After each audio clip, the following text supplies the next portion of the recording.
Hello everyone, welcome to KPK Study Circle. So today in this video we will be discussing about one of the most important act, that is Foreign Contribution Regulation Act, and which was passed in 1976 for the very first time in India during the times of emergency by Indira Gandhi గారి government. So తర్వాత మనకి ఈ 1976లో pass అయినటువంటి యాక్ట్ని మనకు replace చేసి FCRA act 2010లో మనకు తీసుకురావడం జరిగింది.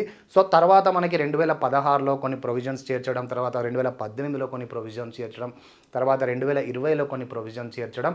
సో తర్వాత మనకు 2026 అంటే ఇప్పుడు కూడా కొన్ని ప్రొవిజన్స్ని చేర్చి కొన్ని సవరణలు చేసి మనకు పార్లమెంటు లోక్సభలో మార్చిలో మనకు బిల్లుని ప్రవేశపెట్టడం జరిగింది. సో ఇది బిల్లు మనకు వన్స్ ఈ బిల్లు పాస్ అయిన తర్వాత మనకు చట్టంగా మారుతుంది ఆఫ్టర్ ప్రెసిడెంట్స్ గారి అసెంట్ తర్వాత. So this is the FCRA bill గురించి మనం ఈరోజు చాలా ఇన్ డీటెయిల్గా తెలుసుకునే ప్రయత్నం చేద్దాం. ముందుగా అసలు ఈ బిల్లు యొక్క ముఖ్య ఉద్దేశం ఏంటని ఒకసారి మనం గమనిస్తే, transparency and accountability on foreign funds. విదేశాల నుండి వచ్చేటువంటి నిధులు ఇక్కడ భారతదేశంలోకి వస్తున్నటువంటి నిధులు అసలు భారతదేశం యొక్క సమగ్రతని, దేశం యొక్క ఆర్థిక వ్యవస్థని లేదా దేశం యొక్క అభివృద్ధికి పాటుపడాలే తప్ప ఇది మిస్యూజ్ అవ్వకుండా, అలానే టెర్రరిస్ట్ యాక్టివిటీస్కి లేదా ఇంకా అనేకమంది కన్వర్షన్ యాక్టివిటీస్కి యూజ్ చేసి ఇక్కడ ట్రాన్స్పరెన్సీ అంటే పారదర్శకత లోపించడం, అకౌంటబిలిటీ అంటే జవాబుదారీ లోపించడం. సో దీనివల్ల మన భారతదేశం భద్రత కూడా ప్రమాదంలో పడే అవకాశం ఉందని మనకు ప్రభుత్వాలు 1976 నుంచి వివిధ సందర్భాలలో కొన్ని ప్రొవిజన్ చేర్చుతూ ఇప్పుడు 2026 వరకు కూడా మనకు కొన్ని కఠిన నిబంధనలతో చేర్చడం జరిగింది. సో కాలక్రమేణా there should be transparency and accountability on the foreign funds which are coming to the our country. So ఇక్కడ ఒకసారి మనం గమనిస్తే అసలు 2026లో చేర్చినటువంటి ఈ చట్టంలో ఇప్పుడు బిల్లులో ఉన్నటువంటి ప్రొవిజన్స్ ఏంటి, 1976లో అప్పుడు ఇందిరాగాంధీ టైంలో చేర్చినటువంటి ప్రొవిజన్స్ ఏంటి, 2010 ఇవన్నీ మనం ఇప్పుడు తెలుసుకుందాం. సో ముందుగా మనకు 1975లో మన ఇండియాకి ఎమర్జెన్సీ విధించడం.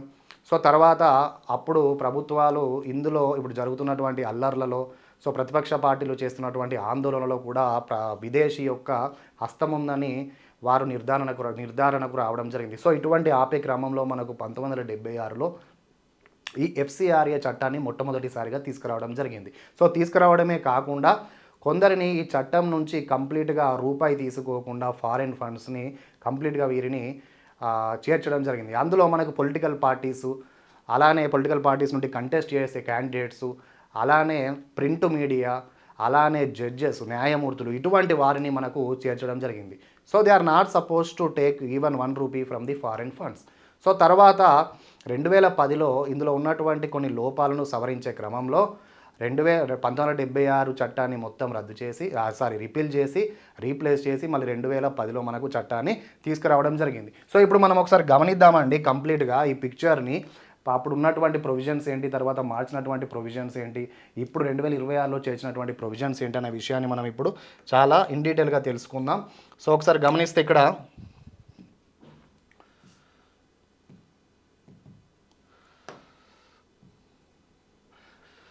NGOs under FCRA. So approximately 16,000 organizations currently hold valid FCRA registration. The latest officially compiled national receipt figure remains 22,085 crores in the financial year 2021 to 22. So ఇంకొక అంచనా ప్రకారం సుమారు ఇదే కాకుండా 10,000 పైచులకు స్వచ్ఛంద సంస్థలు దాదాపు 55,000 కోట్ల నిధులు మనకు ఫారిన్ సంస్థల నుండి వచ్చాయని 2020 నుంచి 23 వరకు ఇటువంటి సందర్భాలలో వచ్చాయని కూడా మనకి ఇంకొక రిపోర్ట్లో కూడా చేర్చడం జరిగింది. ఇక్కడ చూస్తే మనకు 16,000 organisation currently hold FCRA valid registration. The latest officially compiled national receipt figure remains 22,085 crores for the financial year 2021-22. So ఒకసారి గమనిస్తే ఈ major sectors receiving foreign contributions ఏ సెక్టార్స్కి వస్తుందని ఒకసారి మనం గమనిస్తే education, health care, social welfare, culture, religion, economic development, ఇటువంటి సెక్టార్స్కి మేజర్గా మనకు కాంట్రిబ్యూషన్స్ వస్తున్నాయి. నెక్స్ట్ చూస్తే అసలు ఈ ఎఫ్సిఆర్ఏ రెగ్యులేషన్స్ని చూసే అటువంటి నోడల్ మినిస్ట్రీ ఏంటిదంటే home ministry. Home Ministry is the nodal ministry for overseeing all the developments and the activities of the FCRA bill. So తర్వాత ఇంకొకసారి గమనిస్తే మనం ఇక్కడ ఈ ఎడ్యుకేషన్కి వచ్చినటువంటి నిధుల్ని మనము నిజంగా విద్యకే 100% కేటాయించి ఈ ఈ వచ్చినటువంటి ఫండ్స్ని యూజ్ చేస్తే ఖచ్చితంగా అది ప్రయోజకంగానే ఉంటుంది. సో హెల్త్ కేర్ అయితేనేమి, సోషల్ వెల్ఫేర్ అయితే ఇతర వాటికి కూడా యూజ్ చేస్తే ఇందులో తప్పు పట్టడానికి కూడా ఏం లేదు. కానీ ప్రభుత్వాలు ఒక నిర్ధారణకు వచ్చిన అంశం ఏంటంటే కొన్ని ఫండ్స్ ఖచ్చితంగా మిస్యూజ్ అవుతున్నాయి, ఈ ఫండ్స్ మీద ట్రాన్స్పరెన్సీ లేకుండా పోతుంది, అలానే అకౌంటబిలిటీ లేకుండా పోతుంది, వీటిని పరిగణించే ఒక వ్యవస్థ లేకుండా పోతుంది అని గమనించినటువంటి ప్రభుత్వాలు ఇప్పుడు 2026లో మనకి కొన్ని కఠిన నిబంధనలతో ఒక ట్రాన్స్పరెన్సీ అకౌంటబిలిటీ తీసుకొచ్చే భాగంలో మనకు మరికొన్ని ప్రొవిజన్స్ని చేర్చడం జరిగింది. సో చూస్తే ఒకసారి స్కోప్ ఆఫ్ ఎఫ్సిఆర్ఏ యొక్క స్కోప్ ఏంటో మనం చూస్తే persons prohibited from receiving foreign contribution. చూస్తే పొలిటికల్ పార్టీస్ అని చెప్పాను, ఎలక్షన్ క్యాండిడేట్స్ అని చెప్పాను, జడ్జెస్ అని చెప్పాను, గవర్నమెంట్ సర్వెంట్స్ అండి, ప్రభుత్వ ఉద్యోగులు, MPs and MLAs, editors and publishers, cartoonists, public servants notified by government. So వీరు ఫారెన్ ఫండ్స్ రిసీవింగ్కి they are completely prohibited. So అక్కడ మనకు 1976లో ప్రింట్ మీడియా, సో తర్వాత మనకి ఎలక్ట్రానిక్ మీడియాని కూడా చేర్చడం జరిగింది, పబ్లిక్ సర్వెంట్స్ని కూడా చేర్చడం జరిగింది, కార్పొరేషన్లోని పనిచేసే సర్వెంట్స్ని కూడా మనకు చేర్చడం జరిగింది. ఎలిజిబుల్ ఎంటిటీస్ ఏంటంటే NGOs, universities, trust, society, charitable institutions, వీటికి ఫారిన్ ఫండ్స్ ఇవ్వడానికి they are the eligible entities అని మనకు చేర్చడం జరిగింది. సో తర్వాత బ్యాక్గ్రౌండ్, అసలు ఇది ఎందుకు చట్టం చేయాల్సిన అవసరం ఉంది అని ఒకసారి మనం చూస్తే, background enacted during the emergency in 1976 amid allegations of a foreign hand behind anti-government protests intended to prevent foreign governments and agencies from influencing India's political process, replaced by a comprehensive law in 2010 to strengthen regulations. 1975లో emergency సందర్భంలో మనకు విదేశీ హస్తం ఉందని ప్రభుత్వం కూడా అప్పుడు నిర్ధారించి ఈ చట్టాలను తీసుకురావడం జరిగింది. సో తర్వాత మనకు జరుగుతున్నటువంటి కొన్ని అల్లర్లు, కొన్ని సంఘటనలు, కొన్ని నిరసనలు, కొన్ని ఆందోళనలు, ఇటువంటి సందర్భంలో కూడా ఫారెన్ యొక్క హస్తం ఉందని చెప్పి, సో ఇటువంటి ఆందోళన వల్ల ప్రజా శ్రేయస్సుకి మనకి ఏవైతే గవర్నమెంట్ కొన్ని వ్యవస్థలు, కొన్ని సంస్థలు, కొన్ని ఇంపార్టెంట్ యాక్టివిటీస్ తీసుకొస్తున్నాయో వాటి అడ్డుకునే క్రమంలో ప్రజా సంఘాల రూపంలో వీరు కూడా హస్తాలు ఉంటున్నాయని, అన్నిటికీ కాదు కొన్నిటికి ఉంటున్నాయని చెప్పి ఫారెన్ నిర్ధారించింది. వీటి వల్ల కూడా సుమారు 2 to 3% జీడిపి, దేశం యొక్క జీడిపి కూడా తగ్గుతుందని కూడా ఒక అంచనా ఏర్పాటు చేయడం. అందుకే అభివృద్ధి నిరోధక కార్యక్రమాలే కదా, so it will completely effect on the income of the government. So ఇలా 2 to 3% జీడిపి తగ్గుతుందని కూడా వారు అంచనాకు రావడం జరిగింది. Replaced by A comprehensive law 2010. Objective safeguard sovereignty, integrity and democratic institutions. Just imagine, మన దేశం సోవరిటీ దెబ్బతింటే ఇక మనం పాలించడం అనేది ఒక క్వశ్చన్ మార్క్ అవుతుంది. ఎందుకంటే sovereignty itself is our internal decisions has to be taken by the government, external decisions has to be taken by the government. ఇక్కడ మనం తీసుకునే డిసిషన్స్లో ఎటువంటి ఫారెన్ హ్యాండ్ అనేది ఉండకూడదు. That is the meaning of sovereignty. ఇక్కడ integrity, democratic institutions, ప్రజాస్వామ్య వ్యవస్థలను కాపాడే ఉద్దేశంతో మనకి తీసుకొచ్చినటువంటి ఈ చట్టమే మనకు ఎఫ్సిఆర్ఏ చట్టం. తర్వాత regulate non prohibit foreign contributions, ensure foreign funds are used only for approved purposes. చూస్తే ఒకసారి ఈ ఫారిన్ కాంట్రిబ్యూషన్స్ ఏవైతే ప్రొహిబిట్ చేసబడి ఉన్నాయో వాటిని రెగ్యులేట్ చేయడం. సో తర్వాత ఈ ఫారిన్ ఫండ్స్ నిజంగా అభివృద్ధి కార్యక్రమాలకు లేకపోతే దేశం సమగ్రతను పెంచే విధంగా వాడుతుందా లేదా అని చూడడం యొక్క ముఖ్య ఉద్దేశం అని కూడా మనం చెప్పొచ్చు. సో తర్వాత ఎవల్యూషన్ ఆఫ్ ఎఫ్సిఆర్ఏ, ఫస్ట్ 1976, తర్వాత ఒరిజినల్ ఎఫ్సిఆర్ఏ అండి ఇది.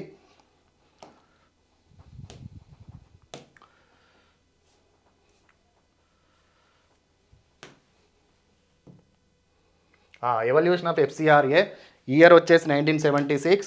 This was the first time the FCRA act was enacted and regulated foreign fund during emergency. మనకు 1975లో భారతదేశానికి నేషనల్ ఎమర్జెన్సీ రావడం. సో తర్వాత ఆ చట్టాన్ని రీప్లేస్ చేసి 2010 న్యూ ఎఫ్సిఆర్ఏ చట్టం తీసుకురావడం. సో ఇక్కడ కొన్ని ఇంపార్టెంట్ ప్రొవిజన్స్ని చేర్చడం జరిగింది.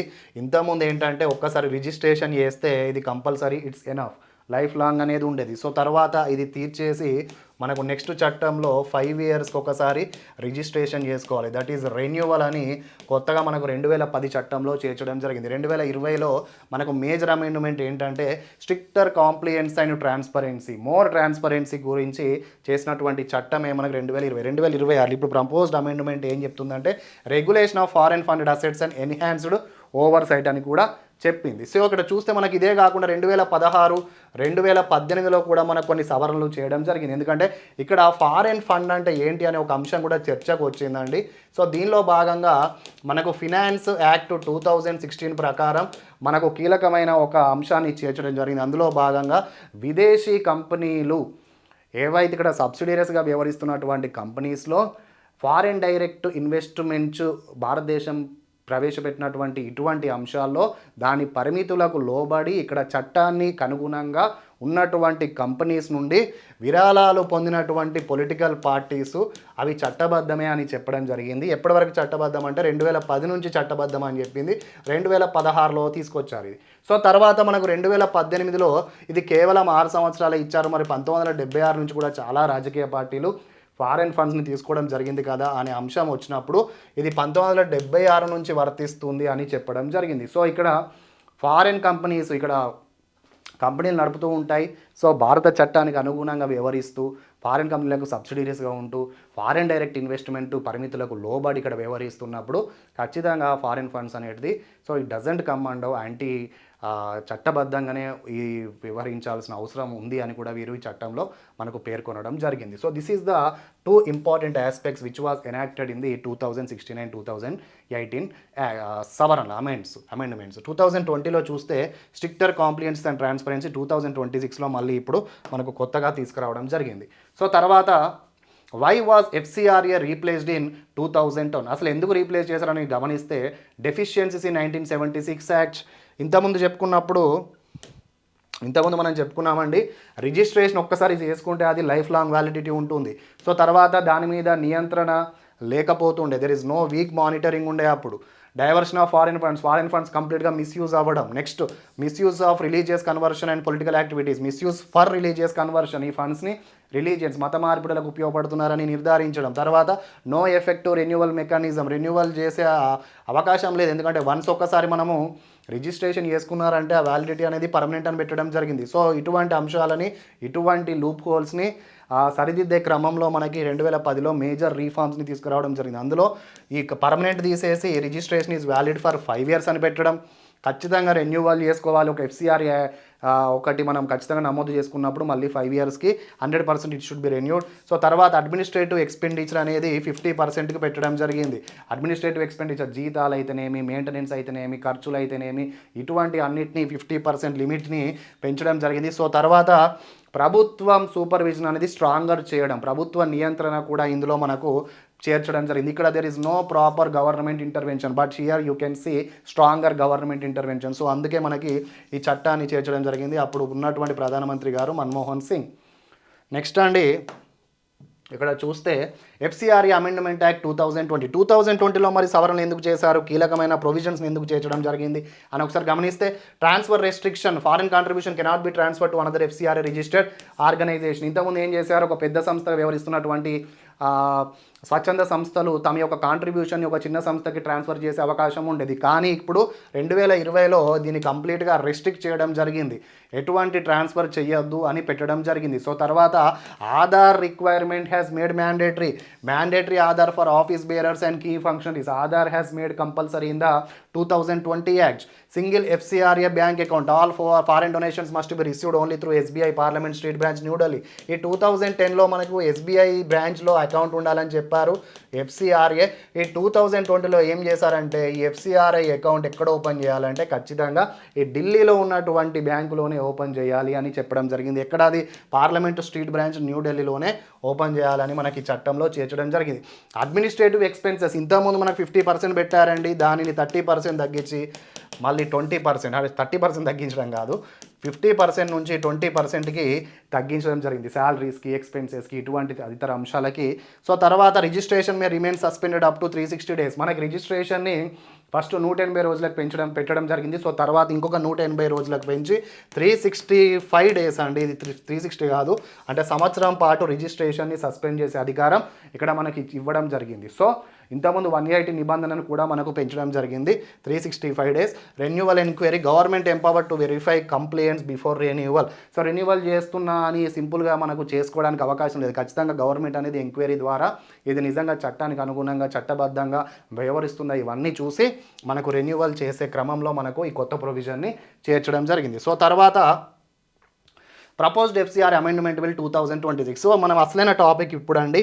ఈ 2026లో చేర్చినటువంటి కీలకమైన అంశాలు ఏంటని ఒకసారి చూస్తే, designated authority. It establishes a designated authority to administer assets created from foreign contributions, takes charge when FCRA registration is cancelled, expires, is surrendered, or renewal is refused, ensures lawful management and prevents misuse of foreign funds. ఒక FCRA ఒక స్వచ్ఛంద సంస్థ నుంచి foreign fund నుంచి వచ్చాయి, అది establish చేస్తుంది, work చేస్తుంది. సో తర్వాత అది సీజ్ అయిపోయింది, అంటే పనులు జరగట్లేదు, క్యాన్సిల్ అయింది. ఇటువంటి సందర్భంలో ఒక డిసిగ్నేటెడ్ అథారిటీ దాన్ని మెయింటైన్ చేయడం ఇచ్చే హక్కు మనకి ఈ కొత్త చట్టం కేటాయించడం జరిగింది. సో ఇక్కడ మనం చూస్తే దీనికి సంబంధించినటువంటి ఆస్తుల్ని కూడా ఈ డెసిగ్నేటెడ్ అథారిటీ స్వీకరిస్తాడు.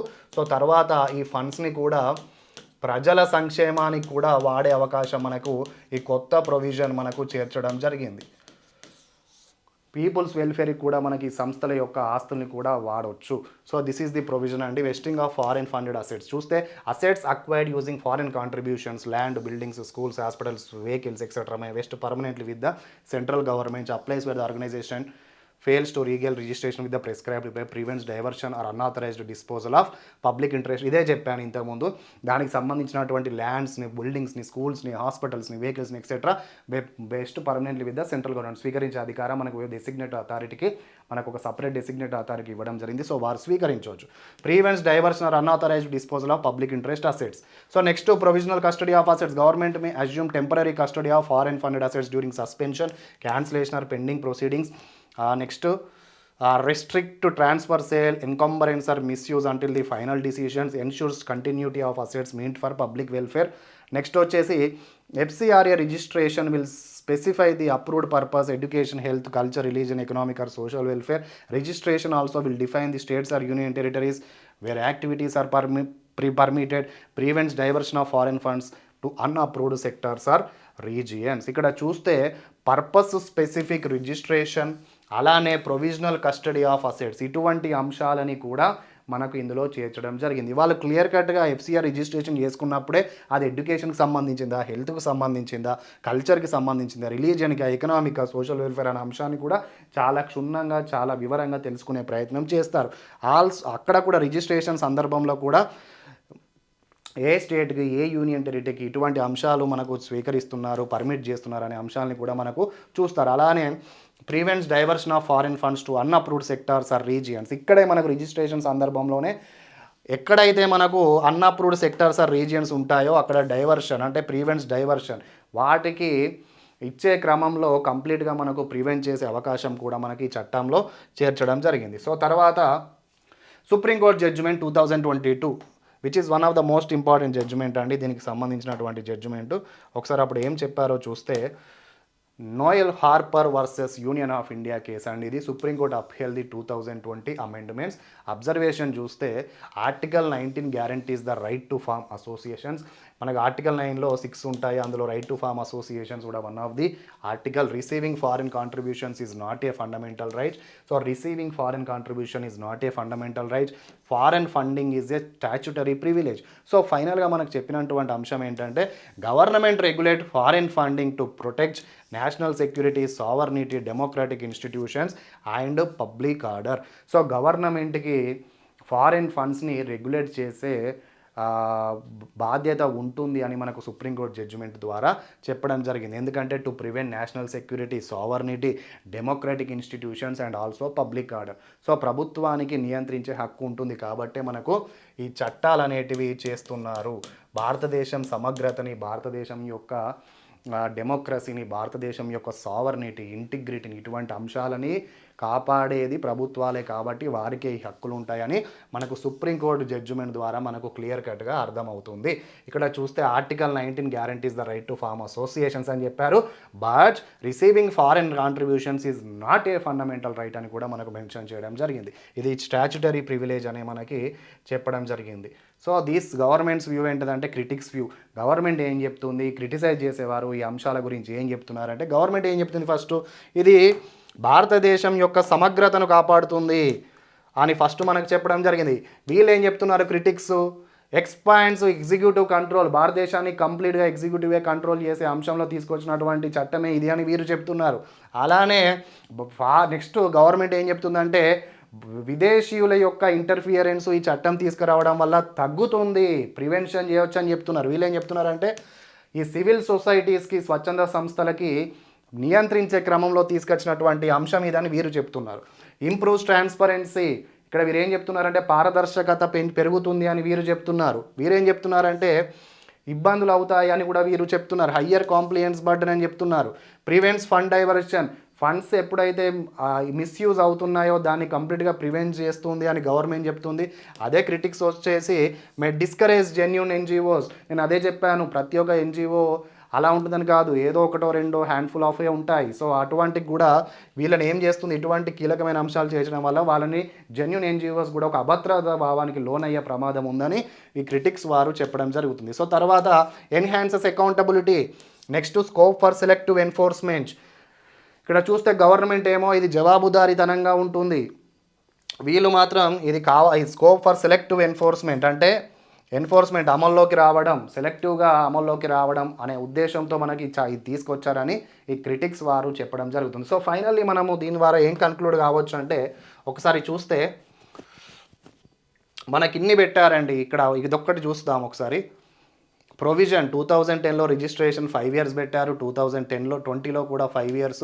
కానీ ఇక్కడ పర్పస్ స్పెసిఫిక్ అంటే అక్కడ ఉన్నటువంటి అంశాలు దేనికి వస్తున్నాయో దాని ప్రకారం రిజిస్ట్రేషన్ దేనికోసం, ఎడ్యుకేషన్, ఇటువంటి అంశాల మీద మన పర్పస్ స్పెసిఫిక్ ఉంటుంది.